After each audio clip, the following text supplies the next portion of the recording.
Hi friends, welcome to Crown Tasty Samayal. பார்க்கும்போதே கண்டுபிடிச்சிருப்பீங்க இன்னைக்கு ஒரு கீரை சமையல் தாங்க நம்ம செய்ய போறோம். அதுவும் உடம்புக்கு ரொம்பவே ஹெல்தியான கீரை. கீரைனாவே உடம்புக்கு ஹெல்தி தான். அதுவும் இந்த கீரை ரொம்பவே நல்லதுங்க. சீசன்ல இந்த கீரை ஃப்ரெஷ்ஷா கிடைக்கும். அந்த சமயத்துல மார்க்கெட்ல பாத்தீங்கன்னா தவறாம வாங்கிட்டு வந்து இந்த கீரையை சமைச்சிடுங்க. அதுக்கு முன்னாடி நீங்க நம்ம சேனலுக்கு புதியவங்களா இருந்தா சேனலை சப்ஸ்கிரைப் செஞ்சு பக்கத்துல இருக்க பெல் ஐகானை பிரஸ் செஞ்சு அதில் ஆல் அப்படிங்கிற ஆப்ஷனையும் ப்ரெஸ் பண்ணி வச்சுக்கோங்க. அப்போ தான் நான் அப்லோட் பண்ணுற புத்தம் புதிய வீடியோக்கள் உங்களை உடனுக்குடனே வந்து சேரும். இப்போ நீங்கள் பார்த்துட்டு இருக்கிறது முள்ளங்கி கீரைங்க. முள்ளங்கி கீரை இந்த மார்கழி தை மாதத்துலலாம் நல்லாவே ஃப்ரெஷ்ஷாக கிடைக்கும். அப்படி கிடைக்கும் பொழுது முள்ளங்கியோடு சேர்த்து இந்த கீரையும் வாங்கிட்டு வந்து சமைச்சிடுங்க. இந்த கீரை நல்லா ஃப்ரெஷ்ஷாக இருக்குது பாருங்கள். அதே போல் நல்லா டேஸ்டியாகவும் இருக்கும். இனிமேல் மார்க்கெட்டில் பார்க்கும்பொழுது இந்த கீரையை வாங்காமல் வந்துடாதீங்க. இந்த முள்ளங்கி கீரையை கசப்பு இல்லாமல் அதே சமயத்தில் ப்ராப்பராக எப்படி சமைக்கிறது அப்படிங்கிறத இந்த வீடியோவில் நம்ம தெரிஞ்சுக்க போகிறோம். வாங்க வீடியோக்குள்ளே போகலாம். இந்த கீரை சமையல் செய்யறதுக்கு அடிகனமான ஒரு பாத்திரம் எடுத்துக்கோங்க. நான் இன்னைக்கு கடாய் தான் எடுத்திருக்கேன். அதில் தேவையான அளவு எண்ணெய் சேர்த்துக்கலாம். நான் இன்னைக்கு 3 டேபிள் ஸ்பூன் அளவுக்கு எண்ணெய் சேர்க்கிறேன். எண்ணெய் உங்களோட விருப்பப்படி கூடுதலாவோ இல்லை குறைவாவோ சேர்த்துக்கோங்க. எண்ணெய் சூடேறின பிறகு அதில் 1/2 டேபிள் ஸ்பூன் அளவுக்கு கடுகு ஜீரகம் தாளிச்சுக்கோங்க. கடுகு நல்லா பொரியட்டும். கடுகு பொரியிற வரைக்கும் தீயை நல்லா குறைச்சி வச்சு வெயிட் பண்ணுங்க. கடுகு நல்லா பொரிஞ்ச பிறகு அதில் நம்ம கடலைப்பருப்பு சேர்க்கலாம். கடலைப்பருப்பு 3 டேபிள் ஸ்பூன் அளவு சேர்த்துக்கோங்க. கடலைப்பருப்பு நிறைய சேர்க்கறதுனால இந்த கீரையை நம்ம சாப்பிடும்பொழுது இது நடுவில் நல்லா கரகரப்பாக மாட்டும். அது மட்டும் இல்லாமல் டேஸ்ட்டும் நல்லாயிருக்கும். உடைச்ச உளுந்தம்பருப்பு இதனோடையே 1 டேபிள் ஸ்பூன் அளவுக்கு சேர்க்கிறேன். நீங்கள் முழு உளுந்தம்பருப்பு சேர்க்கிற மாதிரி இருந்தாலும் சேர்த்துக்கலாம். தோலோடு இருக்கிற கருப்பு உளுந்தம்பருப்பு சேர்க்கிற மாதிரி இருந்தாலுமே சேர்த்துக்கலாம். இந்த பருப்பு எல்லாம் நல்ல கோல்டன் கலரில் நல்லா வறுபட்டு வரணும். அதனால கரண்டி வச்சு நல்லா கலந்து விட்டுடுங்க. பருப்பு கொஞ்சம் தாராளமாகவே சேர்க்கலாம். அதில் எந்த தவறுமே கிடையாது. பருப்பு நல்லா கோல்டன் கலரில் வறுபட்டு வர வரைக்கும் நம்ம வெயிட் பண்ணோம். அப்போ தான் இதனோட பச்சை மணம் மாறும். ஏன் இவ்வளோ டீட்டெயிலாக சொல்கிறேன்னு பார்த்தீங்கன்னா புதுசாக சமைக்க பழகிறவங்களுக்கு இந்த டிப்ஸ் எல்லாம் ரொம்பவே யூஸ்ஃபுல்லாக இருக்கும். அதற்கு அடுத்தது மீடியம் சைஸில் இருக்க பூண்டு பல் 5 பூண்டு பல் இடித்து சேர்த்தாச்சு.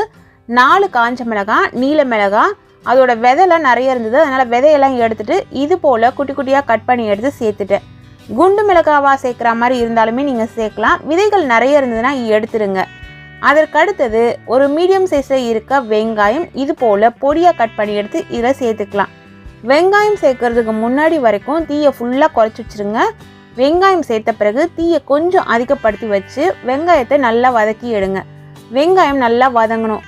அது அப்படியே ஒரு கண்ணாடி பதத்தில் வரும். அது வரைக்கும் நம்ம இதை வதக்கணும். கைவிடாமல் வதக்குனாதான் எல்லா பொருட்களுமே கரெக்டாக வறுபட்டு வரும். சமையலில் ஒவ்வொரு டிப்ஸையும் நம்ம கவனமாக ஃபாலோ பண்ணாதான் அந்த சமையல் ருசியாகவும் இருக்கும். அதே சமயத்தில் ஹெல்த்தியானதாகவும் இருக்கும். இப்போ வெங்காயம் கரெக்டான பதத்தில் வதங்கி வந்துடுச்சு. இந்த சமயத்தில் ஏற்கனவே நம்ம காமிச்சோம் இல்லைங்களா கீரை, அந்த கீரையை நல்லா வாஷ் பண்ணிவிட்டு நல்ல கீரையை மட்டும் எடுத்து பொடியாக கட் பண்ணி எடுத்து இதில் சேர்த்துடலாம். இந்த கீரையோட அளவு எவ்வளோ அப்படின்னு பார்த்தீங்கன்னா ஒரு 4 முள்ளங்கி இல்லை 5 முள்ளங்கி வச்சு ஒரு கட்டாக விற்பாங்க மார்க்கெட்டில். அந்த அளவு கீரை தான். அதுலேயும் முத்துணு கீரையெல்லாம் எடுத்துகிட்டு நல்லா எலசாக இருக்க கீரை இதில் கட் பண்ணி எடுத்து சேர்த்துருக்கேன். அது மட்டும் இல்லாமல் முள்ளங்கி கீரையை நீங்கள் சமைக்கும் பொழுது அந்த இலையெல்லாம் மஞ்சளாக இருக்க கீரையே எடுக்கக்கூடாது. இலைக்கு அடியில் சின்ன சின்ன பூச்சிகள்லாம் இருக்கும். அது போல் இருக்கிறதையும் எடுக்கக்கூடாது. அதற்கு பிறகு க்ளீன் பண்ணி எடுத்து நம்ம சேர்த்துட்டு பொடியாக கட் பண்ணி சேர்த்தோம் இல்லைங்களா. இந்த கீரை சேர்க்கும் பொழுது நிறைய இருக்கும். அதே போல் இந்த கீரையில் அந்த ஈரப்பசையும் நிறைய இருக்கும்.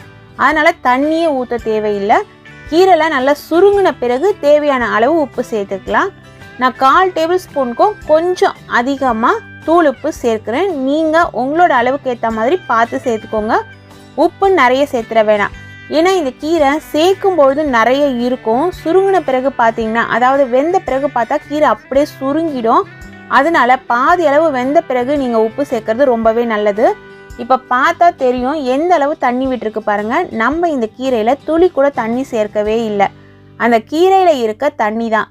அதனால் நீங்கள் முதல்ல கீரையில் தண்ணி இல்லை அப்படின்னு சொல்லிட்டு கொஞ்சம் கூட தண்ணி தெளிச்சிடாதீங்க. தண்ணி தெளிக்காமல் அந்த கீரையே கலந்து விட்டு, அதாவது தீயை ஃபுல்லாக குறைச்சி வச்சு கலந்து விட்டிங்கன்னா இந்தளவு தண்ணி வந்துடும். தேங்காய் துருவல் அவசியம் சேர்க்கணும். ஒரு 1/4 மூடி அளவு தேங்காய் துருவலை இதில் சேர்த்துக்கோங்க.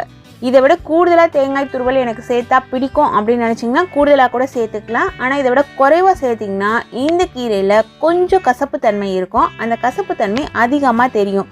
அதனால கீரை 3/4 பதம் வெந்த பிறகு இந்த தேங்காய் துருவலை இதில் சேர்த்து நல்லா கலந்து விட்டுக்கிட்டே வாங்க.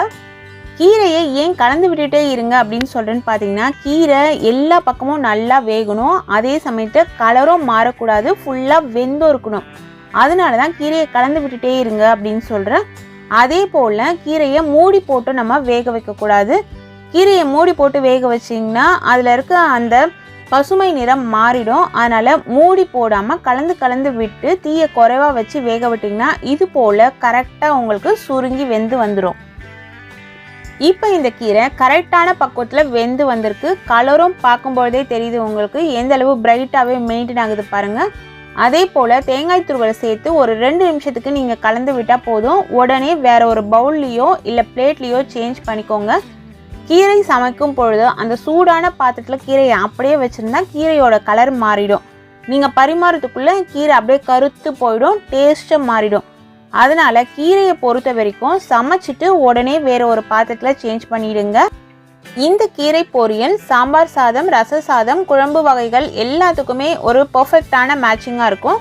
இது போல் விதவிதமான சுவையான ரெசிபிஸ் தெரிஞ்சுக்கணுன்னா நம்ம சேனலை தொடர்ந்து பாருங்கள். சுவையாக சமைச்சு சாப்பிட்டுட்டு ஹாப்பியாக இருங்க. Thank you friends.